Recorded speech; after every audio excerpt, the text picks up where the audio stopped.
हमारा ऑटो चालक संघ एवं ग्रीन सिटी ऑटो चालक संघ कर्मकर्ता मैंने आसी एटी पहुंचते आपण आंदोलन को समर्थन देवाई से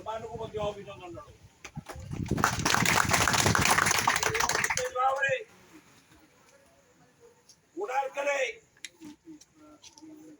कोणार्कर एनएसी आज की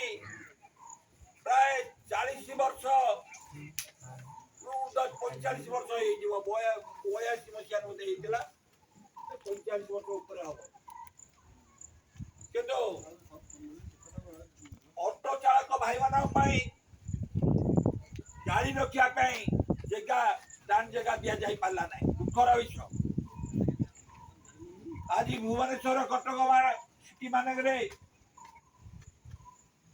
ऑटो चालक भाई मान समस्त सुविधा ग्रहण करुला बेले आज कोणार्क एनएसी आज आसुवा पर्यटक मान माने सुरक्षित भाव